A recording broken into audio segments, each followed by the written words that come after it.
So guys, another health update. Now I'm putting ice pack on my wrist because yesterday na-trigger siya because I tried to catch my phone and motomorag na strain ang muscle. So grabe, ang pain is from here nag-shoot up till this part sa akong elbow. It was like an electric shock was felt till here.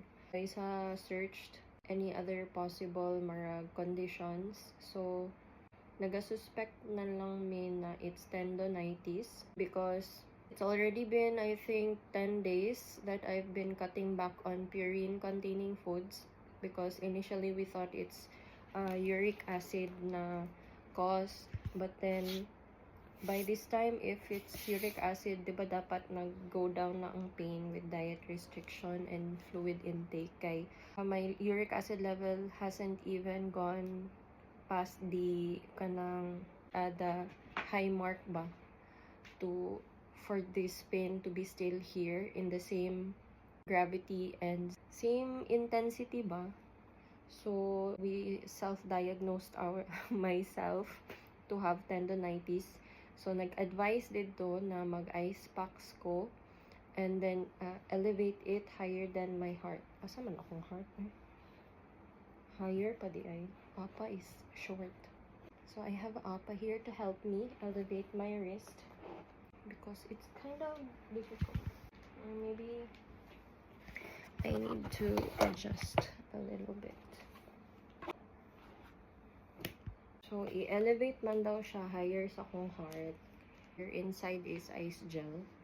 And it also advised me not to do mga activities that use the wrist, which is very difficult. Even though I'm left-handed, there are some tasks that I perform better on my right hand, such as sweeping the floor, lifting mga pots and pans, because unknowingly I'm using more of my right hand than my left. Usually my left hand is for steering, slicing, but washing dishes I use both my hands. Washing clothes, doing laundry, it requires both of my hands because I have to lift clothes to load and unload the washer. So I can't do a lot of things really, especially here sa computer when I'm using the mouse. I have to use my right hand for this, right? So that is also putting strain sa akong wrist. And tomorrow I have BLS, guys, so I'm kind of worried.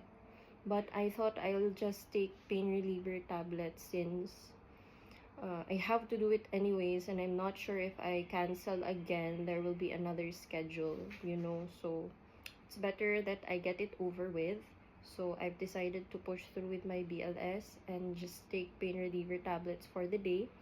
And then I tried booking an appointment with the doctor today, the ortho doctor, but unfortunately he's on sick leave, and I'm not really comfortable with meeting a new doctor since he already knows my previous case and what measures we've done before. So I want him to see the progress, that it's really done nothing to relieve my pain. The pain is still there. It's still getting triggered by certain movements. So I'm just gonna wait, I guess, till he comes back from his leave, and then maybe I'll meet with the ENT by tomorrow. Hopefully the biopsy results have come out. I'll check it later when I go to work because I have duty today 4 to 11, which, by the way, I'm kind of scared because I'll be finished with my work by 11 and I have to wake up the next day at 7. No, not wake up at 7, but like arrive again to work by 7 because the company driver, has to take me from here to Abu Dhabi for my BLS class. So I'm praying I can get enough sleep and also wake up to my alarm. And the wrist thing, I hope I will not trigger it too much or overuse my muscles too much that I need to require surgery if the doctor will check my again, you know. So I don't know, I'm tired. This is, I think, 1 month already na antos ko ani. But anyway, adulting guys.